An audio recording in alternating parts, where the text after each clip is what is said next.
Hello, नमस्कार। बहुत स्वागत है एक बार फिर से आप सभी दर्शकों का हमारे आज के एनसीईआरटी के इंटरैक्टिव सेशन में। जी हाँ, इस आधे घंटे के सेशन में एक बार फिर से मैं आप सभी का स्वागत करती हूँ। इस वक्त आप हमें देख रहे हैं डीटीएच के ज़रिए पीएम ई विद्या चैनल नंबर 9 पर। मैं हूँ आप सभी के साथ शिवानी झा और आप सभी को बताना चाहूँगी कि इसके अलावा भी तमाम माध्यम हैं जिनके ज़रिए आप हमसे जुड़ सकते हैं कुछ देर बाद। वो कैसे? तो आप हमसे हमारे ऑफिशियल यूट्यूब चैनलों के माध्यम से हमें देख सकते हैं, हमसे जुड़ सकते हैं।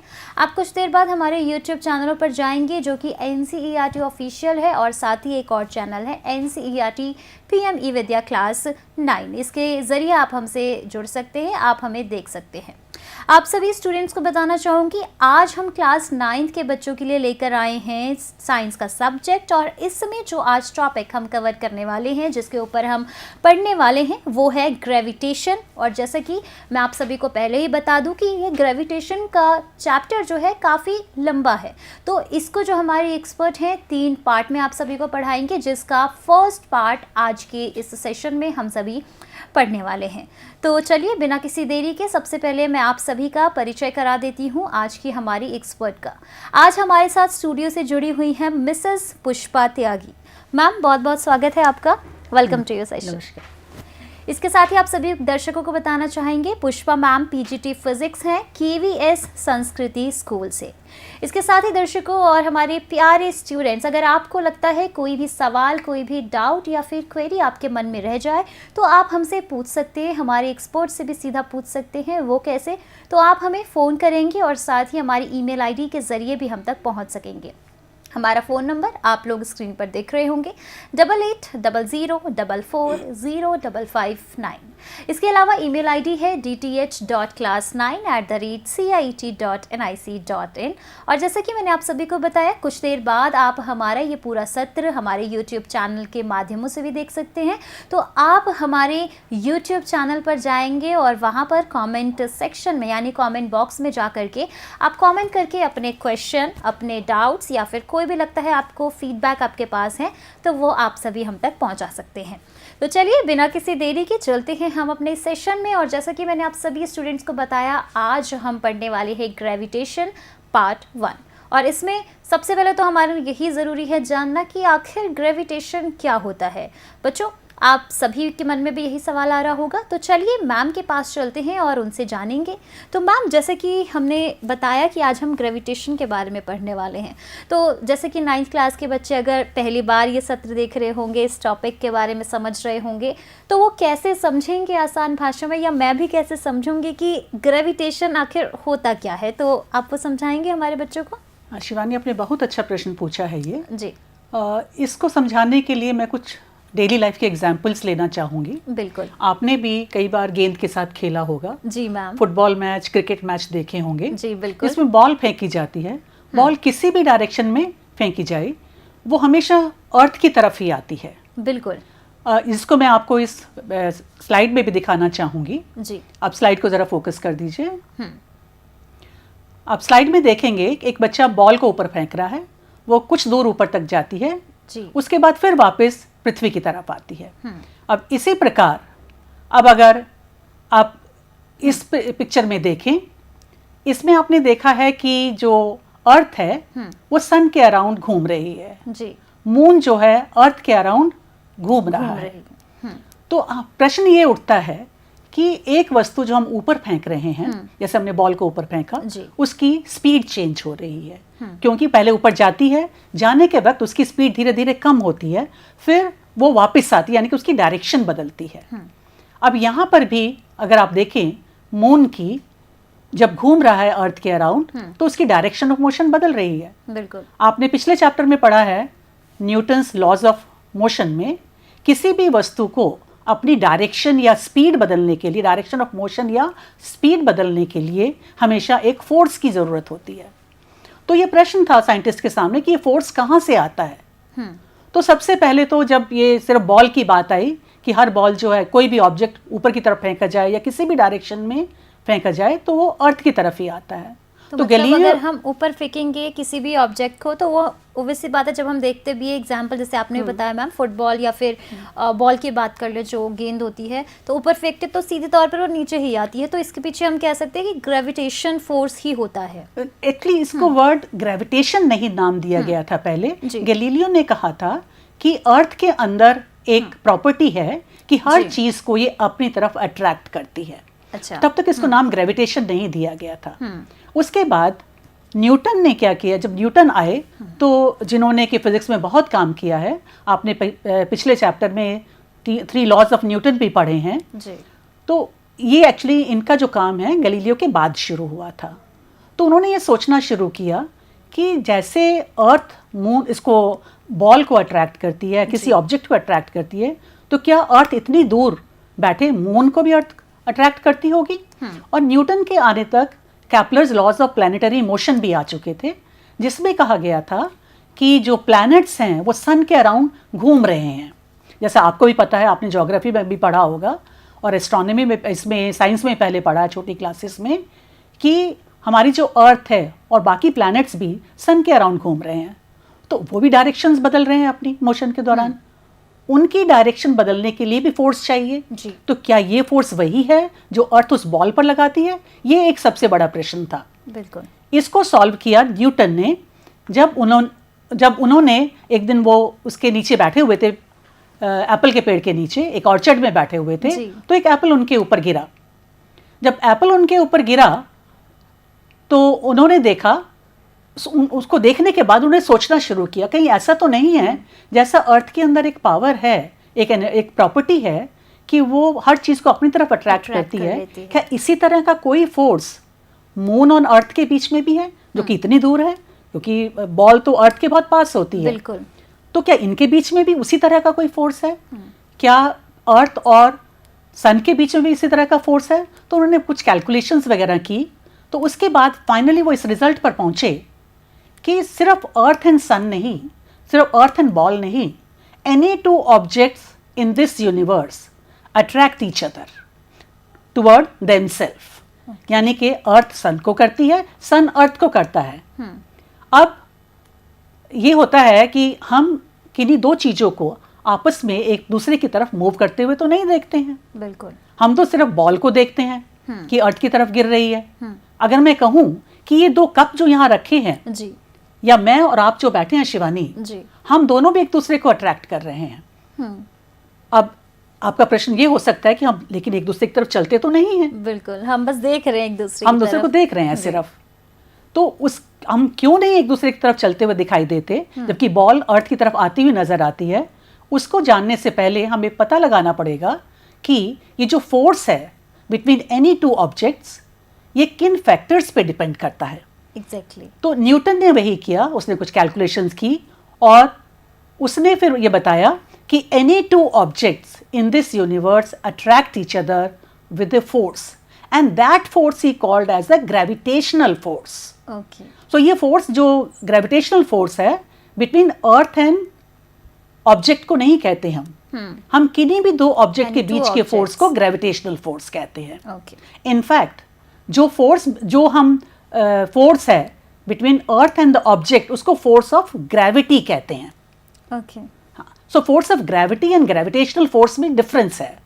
Force of gravity word use किया जाता है जब हम अर्थ और किसी ऑब्जेक्ट की बात करते हैं या किसी और प्लैनेट के ऊपर। जब हम मैम अर्थ और मून की अगर बात करें तब वहां पर फोर्स ऑफ ग्रेविटी का हम यूज कर सकते हैं? नहीं कर सकते, नहीं कर सकते। हाँ। हम अगर किसी ऑब्जेक्ट और मून के बीच में फोर्स, मून पर जाएं और किसी ऑब्जेक्ट और मून के बीच में फोर्स करें तो उसको हम force of gravity of moon कहेंगे।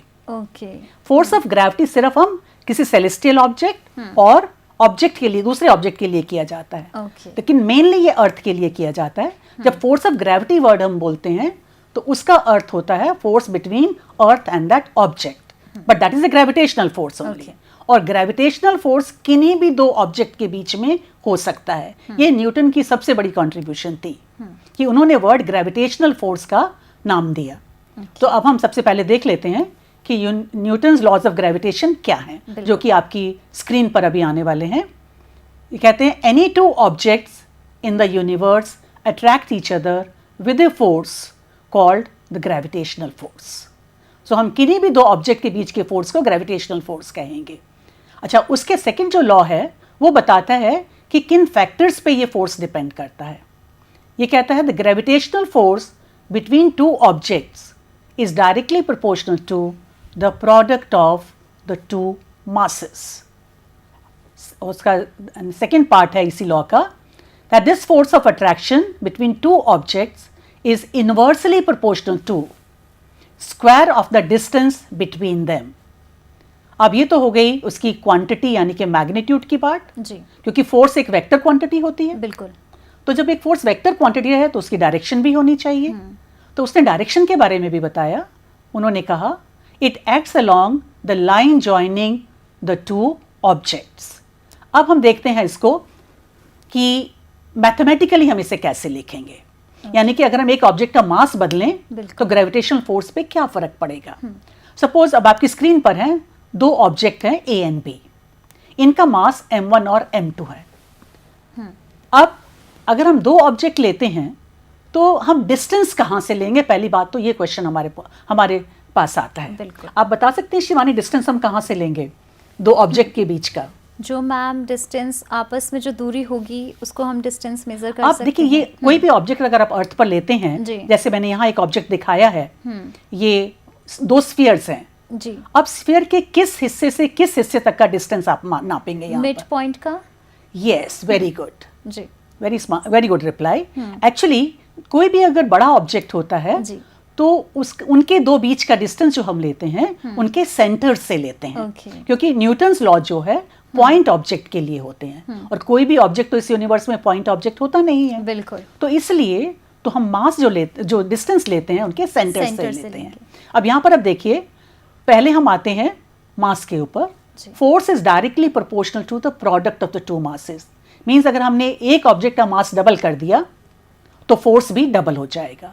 अगर हमने दोनों ऑब्जेक्ट का मास डबल कर दिया तो m1 into m2 that means वो 4 टाइम्स हो जाएगा. अब इसी तरह से डिस्टेंस को देखिए. Force is inversely proportional to the distance square. That means अगर आप डिस्टेंस को डबल करेंगे तो फोर्स कम होगा. तो क्या आप बता सकती हैं मुझे, अगर शिवानी आप बता सकती हैं अगर मैं डिस्टेंस को डबल करूं तो फोर्स पे क्या फर्क पड़ेगा. हाफ होगा या 1/4 होगा. हाफ होगा.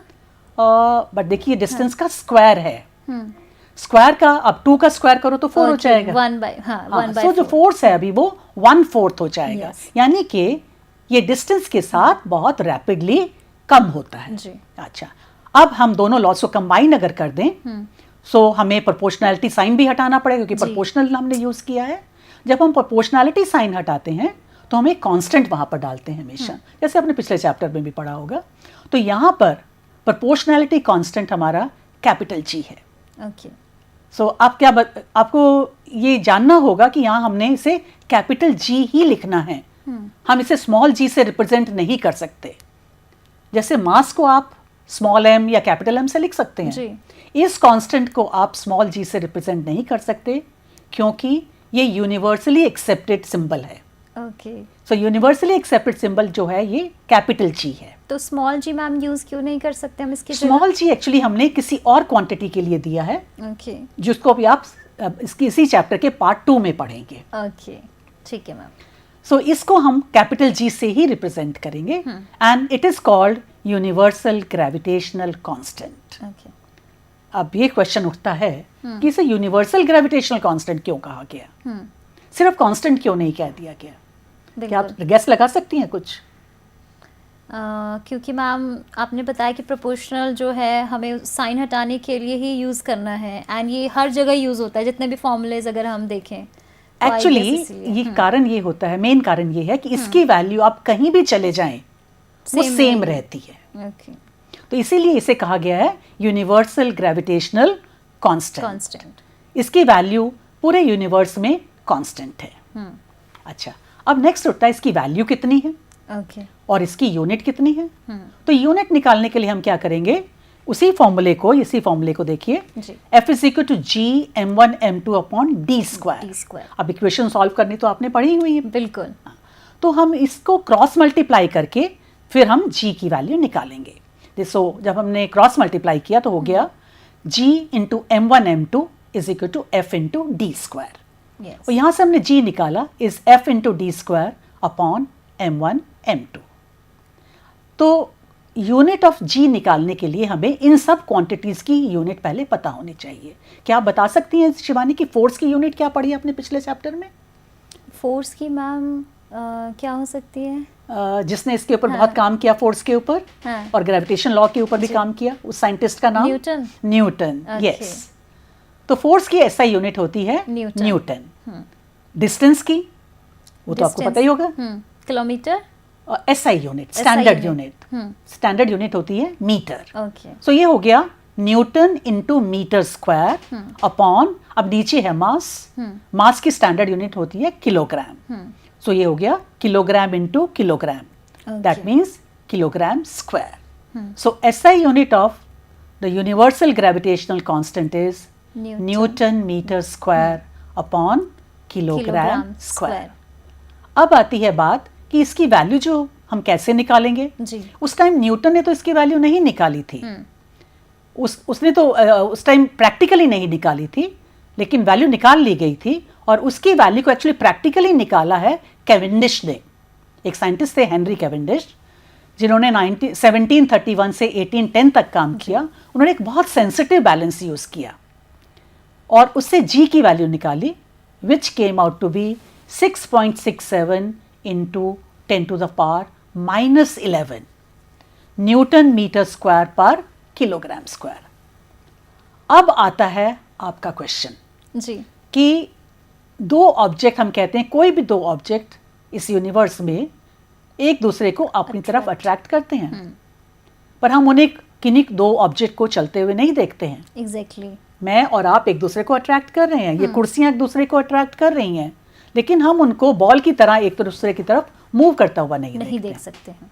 तो उसके लिए हम दो ऑब्जेक्ट के बीच में फोर्स कैलकुलेट करने की कोशिश करते हैं। देखिए, अब यहाँ पर एक क्वेश्चन दिया है मैंने, let's calculate the gravitational force between two tables, say each of mass 50 kilogram and they are placed 10 centimetre apart. तो हम क्या करेंगे, वही फॉर्मूला जो है हमारा न्यूटन्स लॉज ऑफ ग्रेविटेशन का, F is equal to G m1 m2 बाय r स्क्वायर में सारी वैल्यूज डाल देंगे। अब एक चीज का ध्यान रखना होगा, जब भी आप वैल्यूज डालेंगे तो यूनिट्स का सबसे पहले ध्यान रखिए। एग्जैक्टली, एंड हम यूनिट्स के भी मार्क्स करते हैं, यूनिट्स के भी मार्क्स करते हैं। तो हर क्वेश्चन में हाफ मार्क यूनिट का होता है। एग्जैक्टली। तो यहाँ पर आपको देखना होगा कि सभी क्वांटिटीज की यूनिट सेम सिस्टम में होनी चाहिए। जैसे यहाँ पर मास तो किलोग्राम में दिया है, लेकिन डिस्टेंस हमें सेंटीमीटर्स में दिया है, हमें मीटर में कन्वर्ट करना होगा इसको। तो मैंने यहाँ वैल्यू सब्स्टिट्यूट की है। देखिए इसमें F is equal to G की वैल्यू डाली 6.67 into 10 to the power -11। Masses kilogram में है, so into 50 into 50। Distance 10 centimetre को मैंने उसको मीटर में कन्वर्ट किया और ये हो गया 0.1, सो उसका स्क्वायर कर दिया। अब इसको देखिए वैल्यू कितनी आई, 166.75 into 10 to the power -7। That means it's a very small quantity. So ये जो फोर्स है इतना कम है कि हम एक दूसरे की तरफ अगर चलना चाहें तो हमें सबसे पहले फ्रिक्शन को ओवरकम करना पड़ेगा।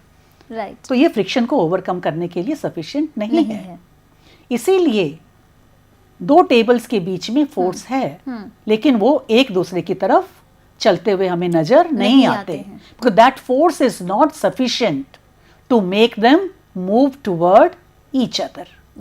ओके, अब इन लॉज की इंपॉर्टेंस क्या है? एग्जैक्टली मैम, सबसे पहली बात है, ये हमें बताता है, ये जो लॉज है न्यूटन्स लॉज ऑफ ग्रेविटेशन जो है, जिनको हम यूनिवर्सल लॉज ऑफ ग्रेविटेशन भी कहते हैं, that tells us the force that bind us to the earth. जो हमें अर्थ के साथ बांध के रखता है वो फोर्स भी ग्रेविटेशनल फोर्स है।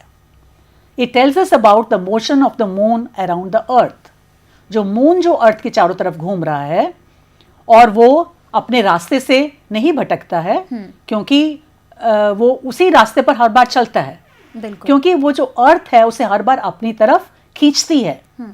लेकिन आप सोचते होंगे अर्थ जो है मून को अपनी तरफ खींचती है, लेकिन मून कभी भी अर्थ में जाकर गिरता क्यों नहीं है? जी, वो एक जगह रहता है हमेशा, वो हमेशा घूमता रहता है।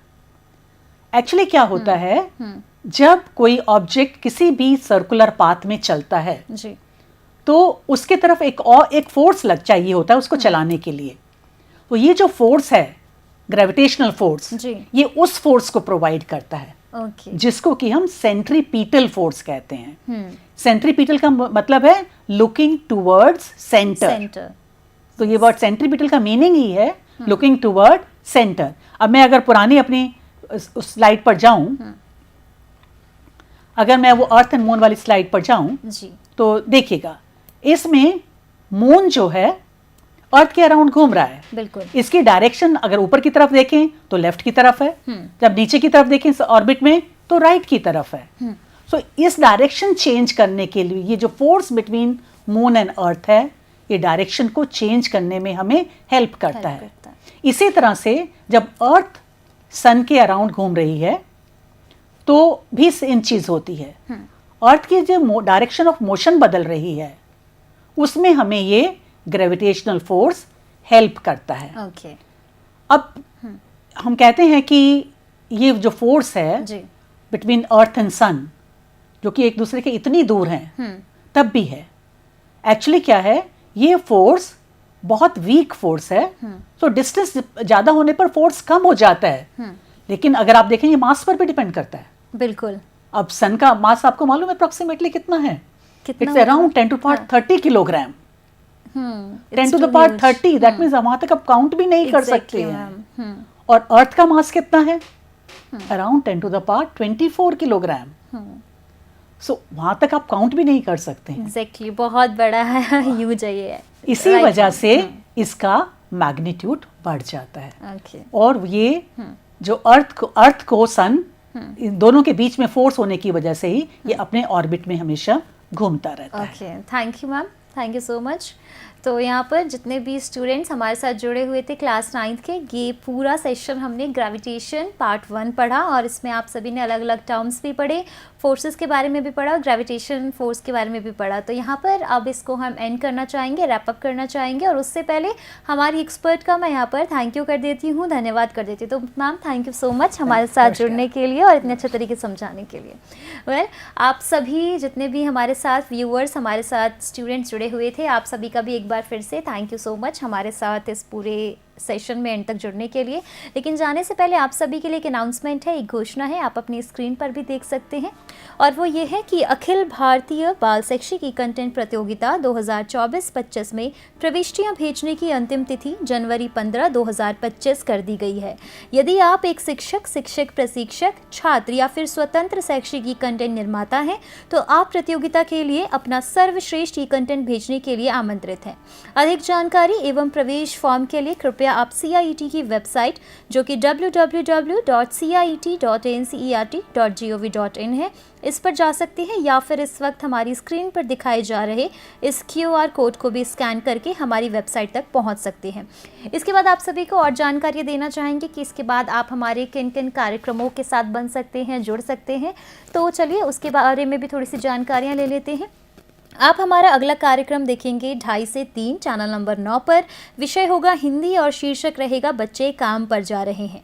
इसके बाद 3 से 3:30 आप चैनल नंबर 10 पर हमारे साथ जुड़ सकते हैं। सब्जेक्ट हम लेकर आएंगे मैथमेटिक्स और टॉपिक रहेगा स्टैटिस्टिक्स पार्ट 1। देन इसके बाद 3:30 से 4 आप चैनल नंबर 10 पर जुड़ेंगे क्लास 10th के बच्चों के लिए। सब्जेक्ट रहेगा सोशल साइंस और टॉपिक वाटर रिसोर्सेज। इसके साथ ही अब 2:30 बज चुके हैं, तो 2:30 से 4 आप परिचर्चा का सत्र भी हमारा देख सकते हैं चैनल नंबर 6 और 11 पर। और आज का टॉपिक हम रखेंगे building digital resilience, how to stay safe and mentally healthy in an online world. इसके बाद 4 से 5 आप चैनल नंबर 6 से 12 पर फिर से जुड़ेंगे और टॉपिक रहेगा guarding your privacy, proven cyber hygiene practices. इसके बाद सहयोग का सत्र हम आपके लिए लेकर आएंगे चैनल नंबर 6 से 12 पर, और टॉपिक रहेगा कल्टिवेटिंग इंडिपेंडेंस एंड रिस्पॉन्सिबिलिटी। और आखिरी में, क्योंकि शुक्रवार है, आप नीपा का सेशन भी हमारे साथ देख सकते हैं चैनल नंबर 6, 9 और 12 पर। आज का टॉपिक रहेगा leading school clubs for student learning in government high school इन कर्नाटका। तो ये सभी जानकारियाँ थी जिनसे आप हमारे कार्यक्रमों में जुड़ सकते हैं, हमारे PM ई-विद्या के सभी चैनल और साथ ही NCERT के ऑफिशियल यूट्यूब चैनल पर भी। कैसा लगा आपको ये सत्र, आप हमें कमेंट बॉक्स के थ्रू भी बता सकते हैं। एक बार फिर से बहुत बहुत धन्यवाद आप सभी का। नमस्कार।